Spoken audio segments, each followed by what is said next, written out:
evening and welcome to Thai PBS World tonight. Right now, many countries around the world are easing restriction or reopen the country again. But Sweden is the country in Northern Europe which hasn't introduced any lockdown from the very beginning. So what can we learn from Sweden model? In the Thai PBS World tonight, Khun Thep Chayong and we talk to Thai ambassador to Sweden. It looks like the lockdown in Sweden has not been very strict. Compared to its neighbors, Norway, Finland, and Denmark. So what actually is it like under lockdown in Sweden? Is it not as harsh as it should be? In fact, there is no lockdown in Sweden. There is no lockdown in Sweden because the government doesn't have authority to lock down the country. So, and the system here, I think the authorities feel that the pandemic needs a long-term approach. It's not going to go away in a short while. So they have been taking a long-term approach and trying to, of course, they have the same objectives as other countries. So they have the objectives to contain and control the spread of the virus and to ensure protection to the risk group, especially the elderly people and the migrants who maybe they do not know the Swedish language. And of course, they want to make sure that the health system can accommodate the number of patients. And so far, they have been quite effective because early on, they intended to transform an exhibition center into a field hospital to provide extra 600 beds for patients, but they didn't have to use that in Stockholm. So does it mean that life as usual, Ambassador, in which people can go to cafe, to beauty salon as usual? And what about social distancing and wearing masks? How do people protect themselves? Okay, it's not life as usual, but maybe it's less strict than other countries because here people can go outdoor. Especially if you go to public parks, because sunshine is supposed to be good for you, for your health. And then if you go to restaurants, normally now you cannot go to bar or buffet, but you can be seated and you can be served.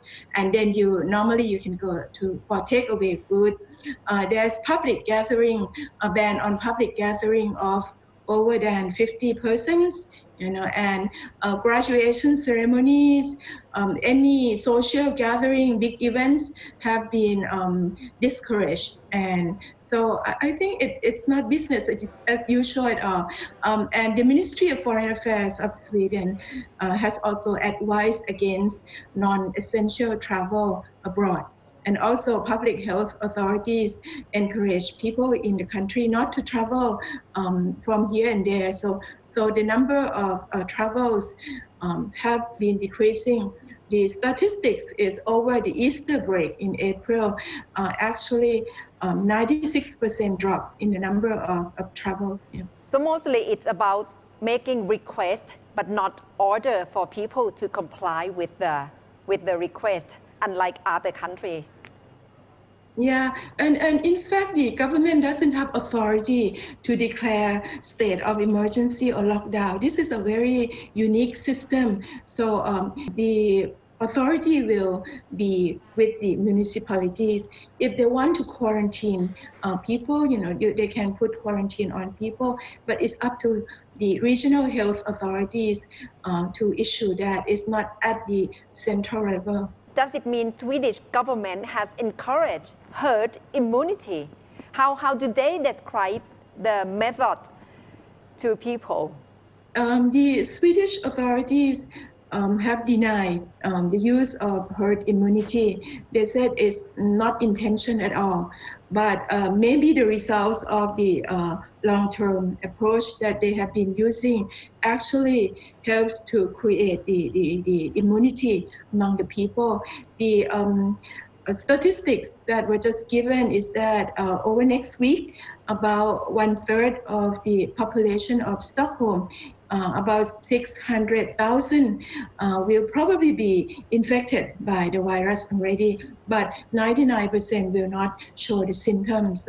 So in effect, that might have created the immunity, even though the strategy that was used did not intend, or they did not label it as herd immunity strategy. Of course, Sweden has been in the news in the past few weeks and has been seen as a model in the fight against the coronavirus. And people attribute the success of Sweden to what they call the so-called consensus culture, in which people would be willingly comply with measures or directives from the government. So as far as you can see, you think people have been very cooperative in following the measures and directives issued by the government as far as social distancing is concerned? I think if you ask the Swedish authorities or Swedish people, they would not claim that the Swedish model has been a success.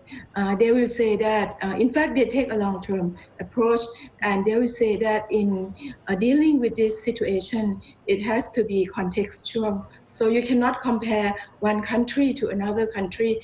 There's no ready-made recipe, so you cannot cut and paste, the solutions here to other places. And in fact, they have been saying that they have failed in terms of providing protection to the elderly population. But comparing to other countries, for me who have been here for only 2 months and a half, it's also amazing to see how they don't have to come up with legal measures, but still people know how to act and how to behave responsibly for the society. And you can see from the public transportation, for example, if you get on the train or the buses, people will keep social distance, physical distance. And on the bus, I take buses on weekends too.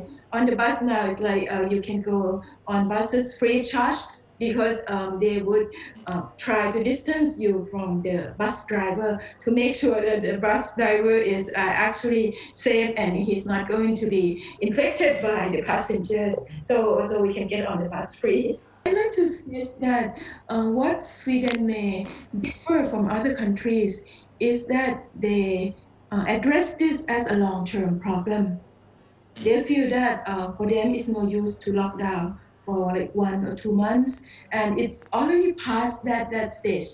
For them, they say the peak for infection has already passed in April. No use to lock down anymore. Reproduction number for the infection is about 1%, so that means that one person can infect about one person, not more than that. So they feel there's no need for the lockdown, and they like to think of the balanced approach that take into consideration that people can stay on, their lives can go on. Even depression is something that is taken care of too. They say that depression is not going to end when the pandemic is not here. Once you get depressed, it's going to be with you for 5 years, 10 years, for the future. Education as well. One of the differences is that primary schools, kindergartens have been open all along. So they feel that education is important for long term. So they like to keep their children in schools, and so children can be educated. But universities and secondary schools, students have to stay home and study online. But primary school and kindergarten have been open all along. That must be based on trust of people on the government, and interestingly, Swedish people behave responsibly for society. And that's all from Thai PBS World tonight.